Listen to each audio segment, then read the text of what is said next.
Everyone, I'm back. It's been such a long time, and I'm back with a video all about creative burnout that I've been trying to film since February 2019. That's when I asked on Instagram if you had any creative burnout questions, and I've realized that I've actually been burnt out from that time and before until now. So I feel like this video is gonna hit close to home. Burnout is so real, and I think a lot of us have experienced it or have already experienced it or are going to experience it, and the pandemic was obviously a huge part of that. So today specifically, I'm going to be talking about, I think, creative burnout and burnout when it comes to creativity. You get the gist. So I'm just gonna get started because I have a note on my phone with tons of questions that you have all asked, and I have not looked at these questions since I wrote them down in February 2019. I'm just fresh back from holiday. I've had the best summer of my life. I'm feeling rejuvenated, and I feel like I can look at this with a clear mind now. Right, how do you focus again? Well, that is a great question. Focus is a very difficult thing. It's an F word that I don't like to say because I say it all the time. Focus, Estée, focus. I think like sometimes when you lose focus when it comes to creativity, and especially creativity in the workplace, once it's gone, it's gone. And it's kind of a different situation to the phrase, if you don't use it, you lose it. Sometimes with creativity, if you overuse it, you lose it. I'm just spitting wisdom today, I can sense it. So I think sometimes, I'm just gonna speak personally about myself. You know, I have been doing this job, this amazing job, for over 10 years, and it eventually kind of reached a point last year where I just had nothing left to give. Like, there was literally nothing left inside me to give. And there wasn't a way for me to refocus. You know, it was a slog. I'll be real with you. It was a slog. So how do you find focus? Like, you can do things and self-care, and that's all great, but I think ultimately you need time off. And that can be really difficult if it's your job. So I don't actually have a great answer for that, but it's really all about taking time to find things that fulfill you, and doing things that fill you up, fill up your soul, and make you feel more at one with yourself, which is really, that's a whole other video in itself, isn't it? Are there certain types of content that you're burned out from filming? I guess that's specifically about me. I would say, like, not really. I think for me, a big part of last year was, you know, trying to keep morale high during the pandemic when I personally was struggling with things in my own life. So that was really difficult. I wouldn't say it's that I'm like sick of doing certain types of content. It's just like, I've done it for 10 years, and I really wanted a new challenge. And you know, when you're not feeling challenged within yourself, that can create burnout, you know? So that's why I decided to start Mirror Water, which I won't get into in this video. You can watch my whole other video about Mirror Water, but I began that in the pandemic as something to challenge me and try to rustle up some different creative energy within me, and that helped so much. But I still love making YouTube videos. I think it's just a little bit different. I like vlogging a lot, but equally, like, my personal boundaries have changed, which you guys totally get. You know, that's happened over the years. I still love doing that. I still love Instagram. I would never ever want to stop doing that, but I think it's just more about finding things that fulfill me in a different way as well. But I love making videos still. Do you ever think sometimes enough is enough and want to move on to other work? I think, you know, everyone experiences moments within their career that's like, is this what I'm meant to be doing? You know, what am I really doing? That's not specific to someone in the creative industry. But I think it's important just to kind of take stock and remember why you love doing something in the first place, and figure out how to adapt and change to make it fit your current lifestyle. You know, we change so much as people. You know, I'm a different person today than I was like 2 days ago, you know? So it's all about trying to find that flexibility, I think, within your own creativity and job. How do you know when it's burnout or when you're just being lazy? Is there a difference?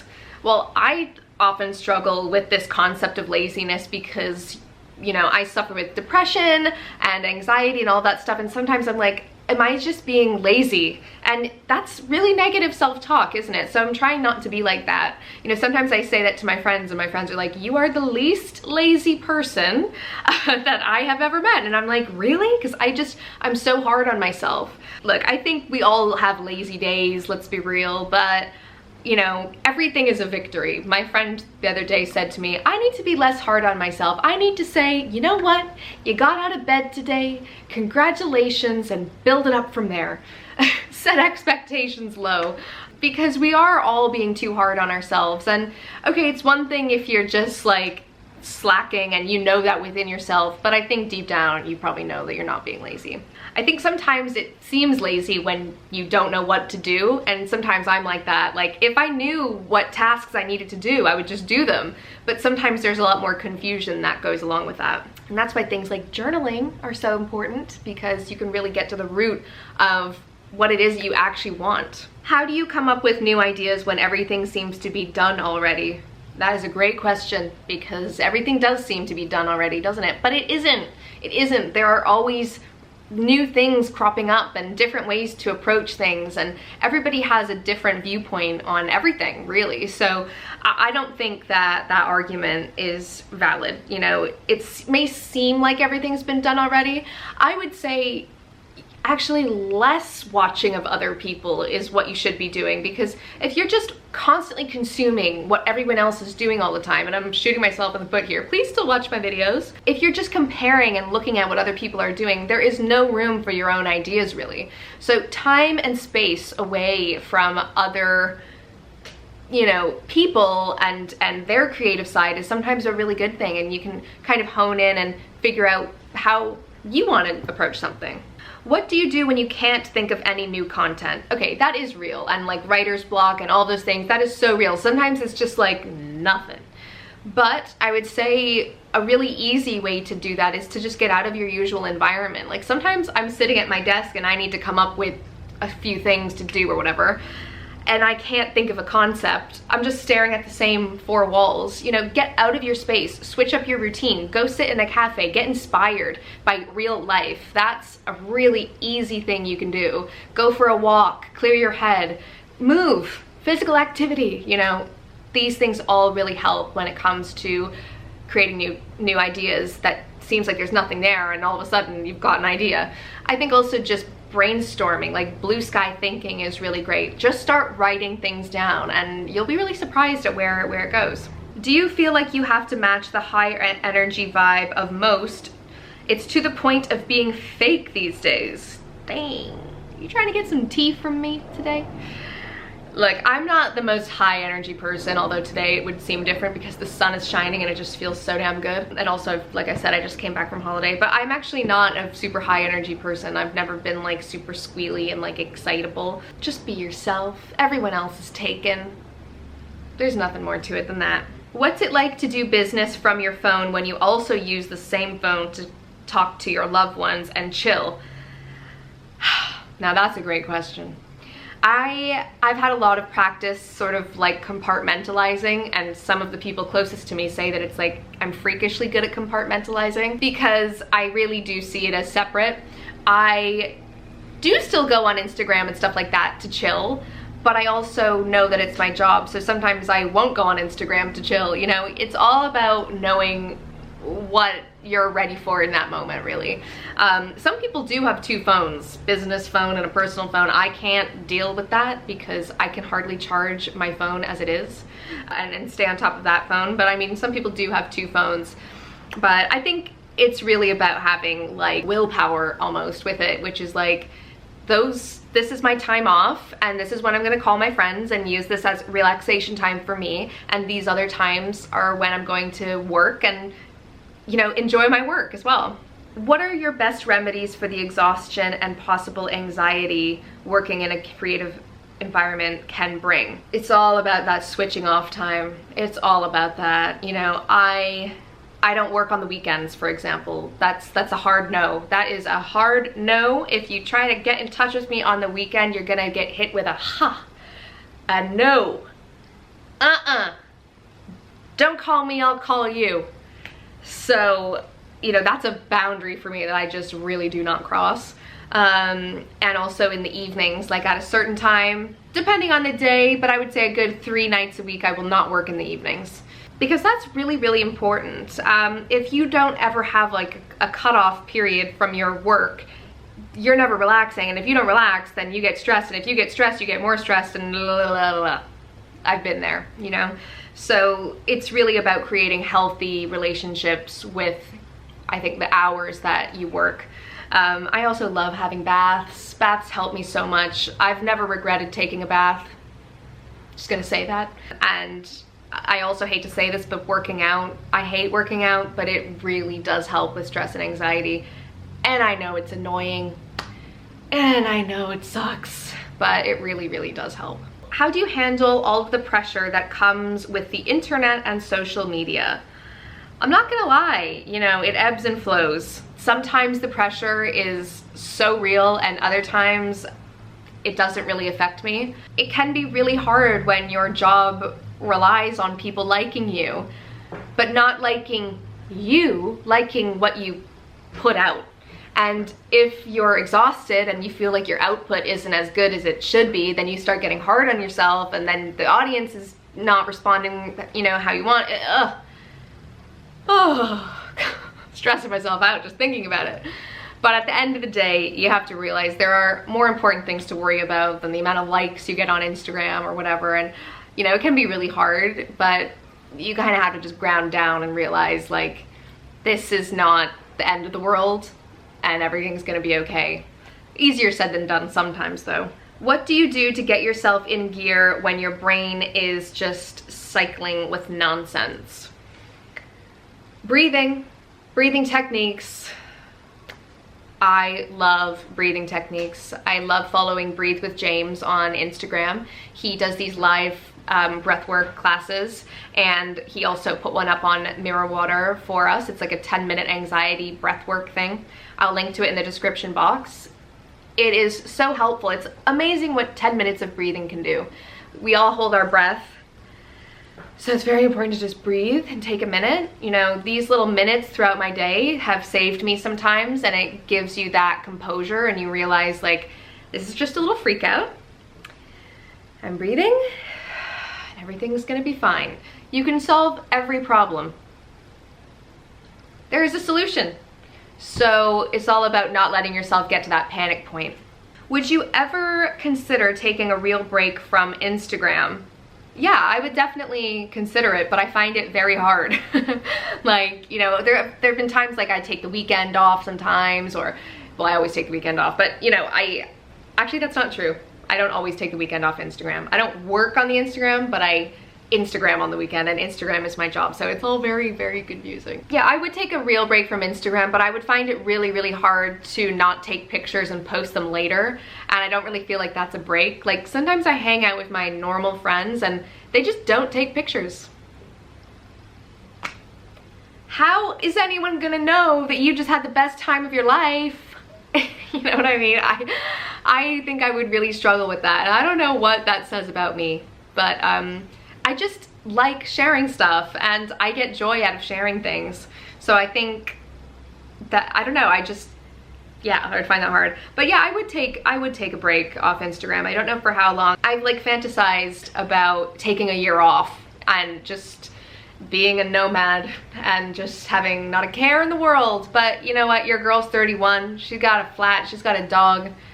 We've got things to do. It's not gonna happen for me anymore. So if you have an opportunity to have a gap year, my God, take it. Do it for me, do it for me. Is there a self-care ritual you do after filming, or just a weekly check-in with yourself? Well, this is kind of a secret, but every single time I stop filming and the camera turns off, I'm like, bye! Camera turns off and I'm like, oh.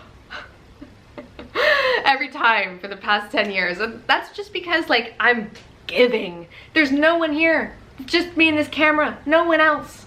So it's a huge energy output without getting anything back. So yeah, sometimes it does take me a minute to recalibrate and just be like, zip it all back up in again, you know what I mean? But I wouldn't say there's like a particular ritual that I do, no.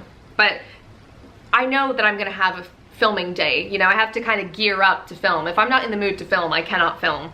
You know, I'm in a good mood today, so I can film. If I was like having a low-key day, I would not be filming, just because it's just not healthy for me to be using my reserve energy to be filming, you know? So I think strategically about when I'm gonna film. How do you decide on things you can share with YouTube versus things that you keep for yourself only? Well, I think a lot of this is down to experience, and obviously for those of you who have been with me since the beginning, you know, I shared a lot.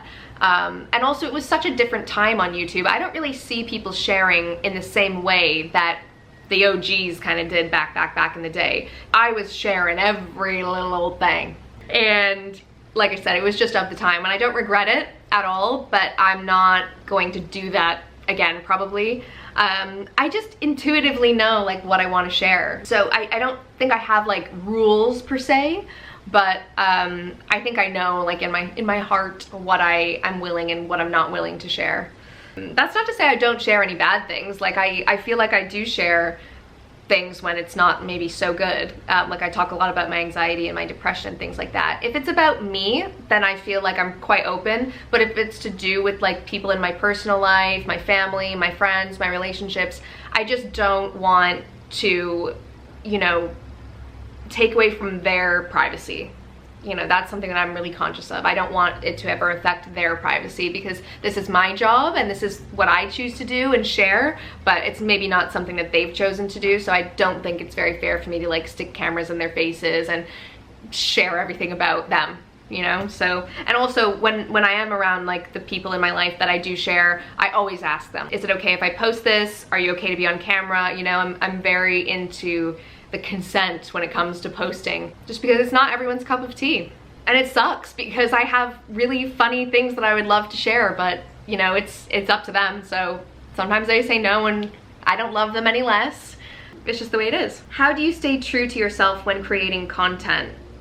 Well, I'm just a very blunt and you know, open person, and I'm pretty honest, and I just feel like I find it very difficult to be fake.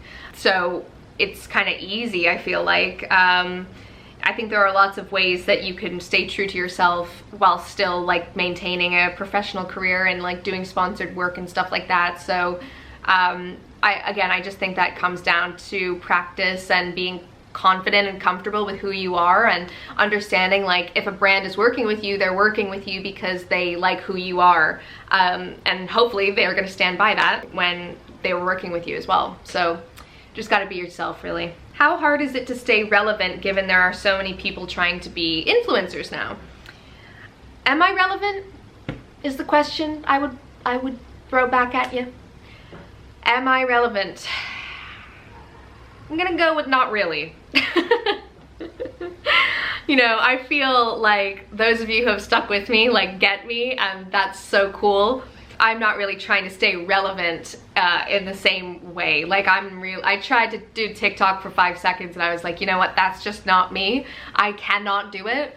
And you know, if I was really trying to stay relevant, I probably would have got on that, but I just can't. So, but I love it. I love watching TikTok.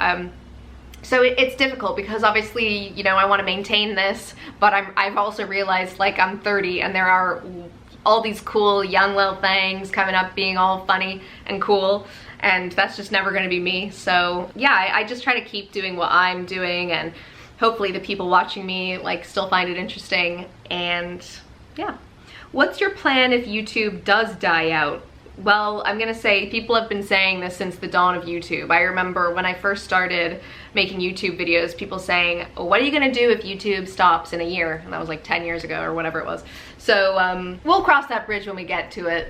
That's kind of the attitude I have. I feel exhausted from social media but can't stop looking. Do you have any tips? I would say like take a look at who you're following.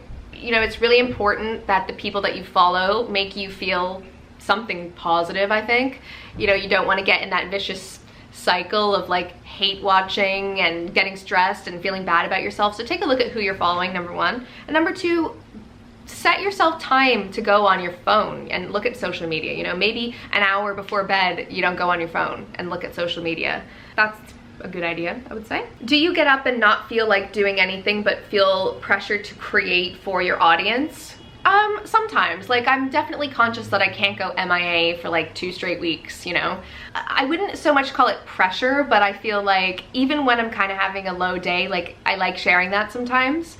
So it's not pressure, but I feel like almost, not a responsibility, but kind of to share, like, I'm having a bit of a low day today. This is what I'm gonna do to help myself feel better. And then I get the mop out, you know, and sometimes sharing is like therapy for me. It helps me get out of that rut. So it's not pressure, but it's definitely something that I do naturally. The changes over the past 5 years in the influencer industry make it easier or harder. I'm not sure like in what way. It's amazing having watched this industry grow from like a pretty small pool to now there's like tons of people doing it, right? I love it. I love discovering new creators, and I love seeing, you know, you're given a blank slate. Say, take Instagram. You're given a blank slate. You can do whatever you want with that, you know? In a way, I wonder how I would approach it now if I was just starting fresh again.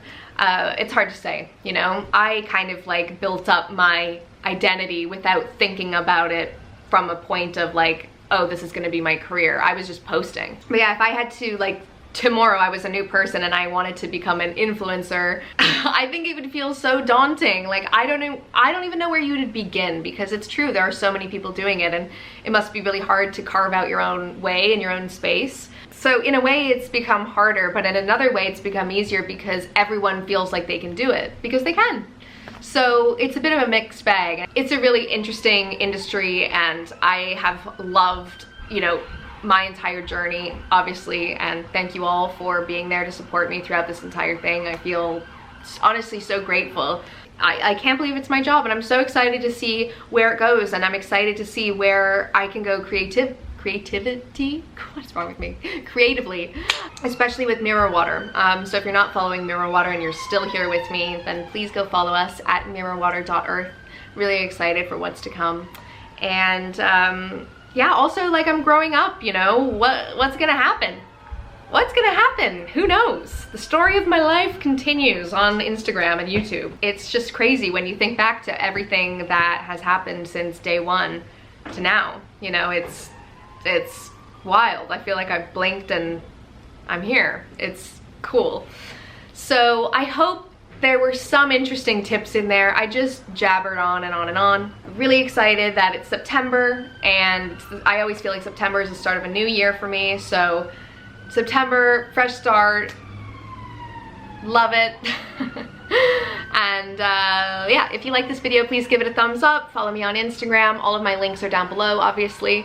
I'll show you what I'm wearing. I'm wearing my Daisy silver short snake chain, which I've been wearing obsessively all summer long. I love it. Obviously my silver Daisy goddess glow hoops.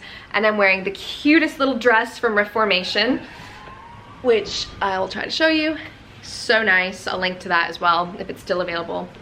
And that's everything. I'll wrap up this video like I did back in the day, and I'll see you very soon. Bye.